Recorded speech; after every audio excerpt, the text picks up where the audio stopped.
தமிழ்நாட்டு அரசு மருத்துவர்களுக்கு சொந்தமான 151 முதுநிலை மருத்துவ இடங்களை மத்திய ஒதுக்கீட்டிற்கு தாரை பார்த்துவிட்டு அதில் பாதியை கைப்பற்றுவதை வெற்றிகரமாக கொண்டாடுவது வெட்கக்கேடானது என்று நாம் தமிழர் கட்சி ஒருங்கிணைப்பாளர் சீமான் கண்டனம் தெரிவித்துள்ளார்.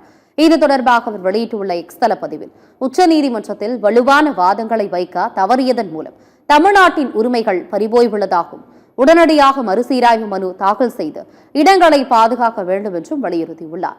அரசு மருத்துவர்களுக்கான இடஒதுக்கீடு என்பது வெறும் கல்வி வாய்ப்பு அல்ல, மாநிலத்தின் பொது சுகாதார கட்டமைப்பை பாதுகாக்கும் உயர்நோக்கு கொள்கை என சீமான் தெரிவித்துள்ளார்.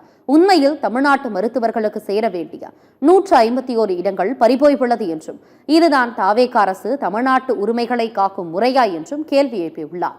தமிழ்நாடு அரசு உடனடியாக உச்சநீதிமன்றத்தில் மறுசீராய்வு மனு தாக்கல் செய்து அரசு மருத்துவர்களின் உயர் மருத்துவ படிப்பிற்கான இடஒதுக்கீட்டை பாதுகாக்க வேண்டும் என சீமான் வலியுறுத்தியுள்ளார்.